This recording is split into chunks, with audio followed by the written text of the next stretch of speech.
Your dog's food bowl is doing more damage than you realize. Not the food inside it, the bowl itself, the ritual around it, the way it sits in the corner of the kitchen, in the same spot, at the same time, with the same contents poured in by the same hands in the same motion every single day. That ritual, which you probably inherited without thinking, is one of the most underutilized training opportunities of the day. And the way most owners handle it is quietly working against the dog they are trying to raise. Feeding is not a transaction. It is not a chore. It is the single most repeated, highest value interaction you will ever have with your dog. And if you treat it the way most people do, you are wasting it. This video is going to explain exactly what you are missing. What the food bowl is actually teaching your dog, and how to turn the 10 minutes around every meal into something that builds a calmer, more regulated, more connected dog. 7 sections. Start from the beginning. Before anything else, you have to understand one fact that changes how you think about every meal for the rest of your dog's life. Dogs are not built to eat out of a bowl.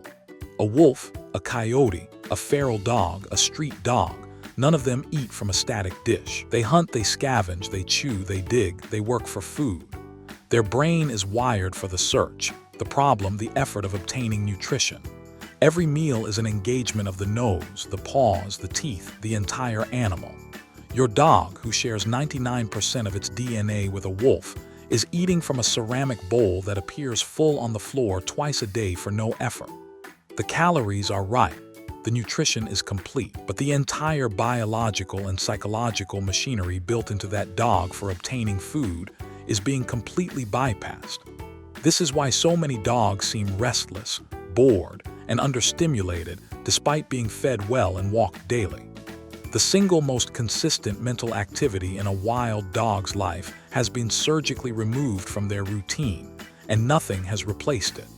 The bowl is not evil, but the bowl alone as the entire food delivery system of your dog's life is lazy design, and your dog is paying for it in behavior.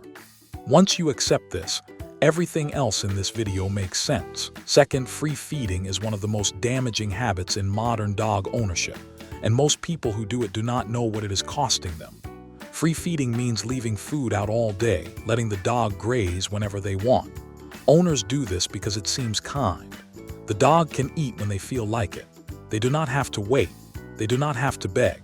Here is what actually happens inside a free-fed dog's life. First, food stops being meaningful. When something is always available, it loses its value. Your dog's relationship to food becomes ambivalent. The bowl is background. Nothing is urgent. This sounds fine until you try to use food as a training reward and your dog refuses it. Because why would they work for something that is always in the corner of the kitchen for free? Second, you lose the ability to monitor appetite.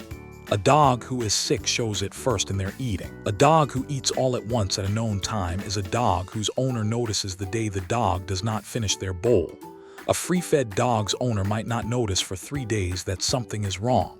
By the time the weight drops, you are further into the problem than you had to be. Third, you lose the structure. Scheduled meals create rhythm in a dog's life. They anchor the day.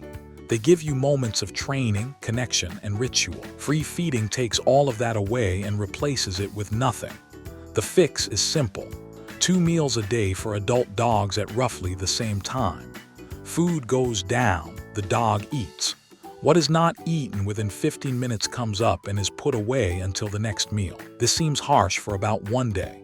By day 3, your dog is eating on schedule, paying attention to food, and available for the training opportunities food provides.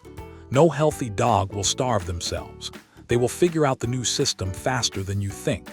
Third section, the pre-meal chaos that most owners have trained without knowing.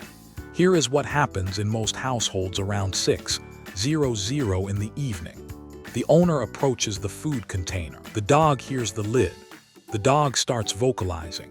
The dog begins to jump, spin, bark, or press against the owner. The owner, trying to manage the chaos, talks to the dog, reassures them, asks them to sit, but they cannot hold it. The owner keeps working through the noise, scoops the food, puts it in the bowl, and sets it down while the dog is still in full arousal. Over months and years, here is what that dog has learned. The sound of the food container means the best moment of the day is coming. Maximum arousal is allowed. Noise is allowed. Jumping is allowed. Eventually, the bowl appears and the game is won. What you have trained is that high arousal behavior produces food every single meal, twice a day, 7 days a week. You have created the most consistent training session of your dog's life, and the behavior you are installing is chaos. The fix is systematic and it works quickly. The rule becomes the food does not move while the dog is over-aroused, not even a scoop. You walk to the food container. The dog spins and barks. You stop. You stand still. You do not speak. The dog, confused, continues briefly, then reduces the intensity because the usual next step is not happening.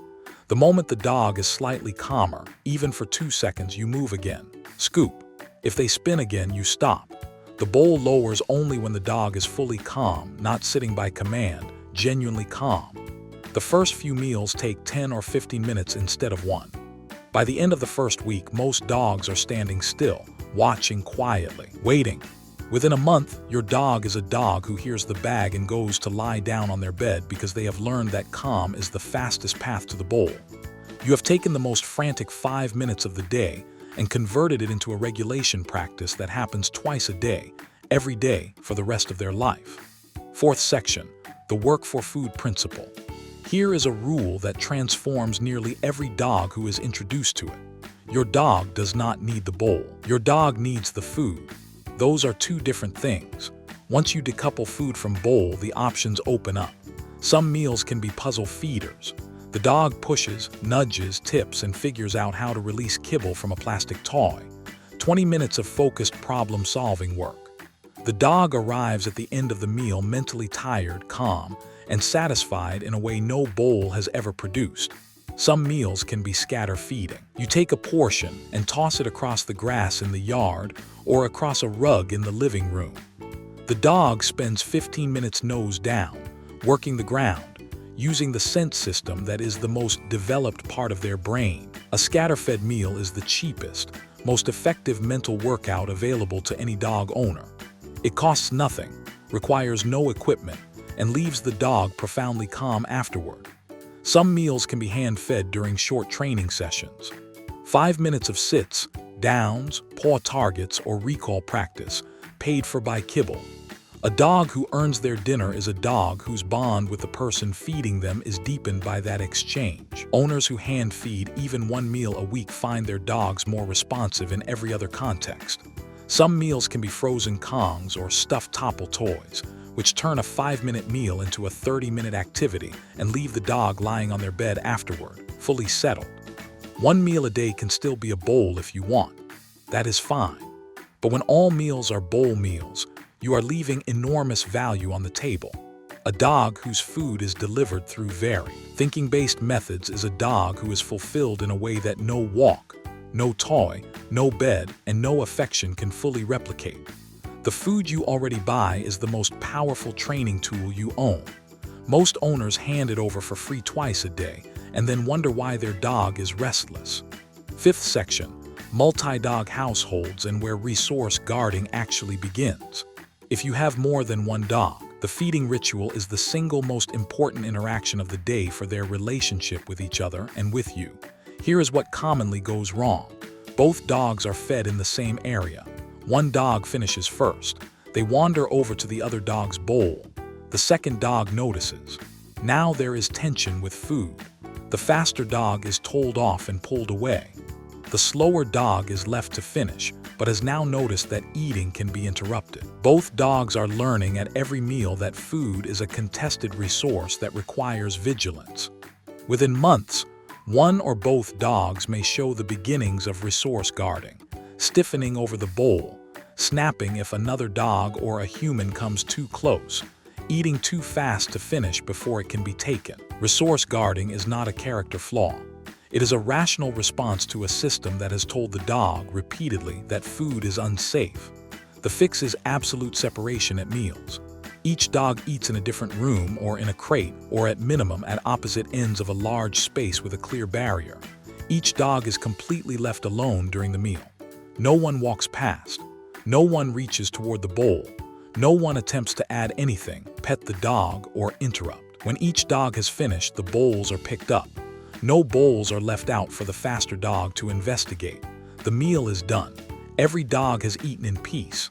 There is no competition. There is no vigilance. There is no reason to guard. Dogs fed this way from the start do not develop guarding around food. Dogs who already guard can be walked back to calm over months by rebuilding the feeding ritual around safety first. 6. What to do if your dog already guards their bowl. Resource guarding in a dog who currently has it is not going to be solved in a week, but it can be managed immediately while the long-term work happens, and the management starts with one rule. Nobody approaches the bowl during a meal ever. Not you, not children, not other dogs. The dog is given privacy. The bowl goes down, the door closes, or the space is cleared. The dog eats. When they are finished, the bowl is picked up. This does two things.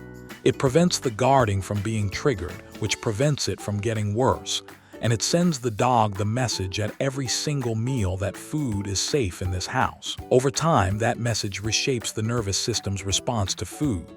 The long-term rehabilitation involves a specific counter-conditioning protocol. You sit at a distance. You toss an even better food, a piece of meat, into the bowl from several feet away. You walk away. You repeat this hundreds of times over months. The dog learns that human approach means bonus food, not loss. This works. It does not work quickly. That is the single most effective way to create a dog who bites over food. Old school advice on this topic has produced a generation of guarded dogs. Do not repeat it. 7th, the weekly feeding pattern that covers everything. Here is what a balanced feeding week can look like for an adult dog of any breed. Monday, morning meal in a puzzle feeder. Evening meal hand-fed during a 5-minute training session. Tuesday, morning meal scattered across the backyard. Evening meal in a stuffed frozen calm. Wednesday, morning meal as a standard bowl eaten in calm conditions. Evening meal inside a snuffle mat in the living room. Thursday, morning meal scattered across a rug. Evening meal hand-fed during a trick training session. Friday, morning meal in a puzzle feeder. Evening meal as a bowl meal calmly. Saturday, morning meal as a search activity with portions hidden around the house. Evening meal as a bowl meal with 15 minutes of chew time afterward. Sunday, both meals simple and restful bowl meals. Let the dog have a quiet food day.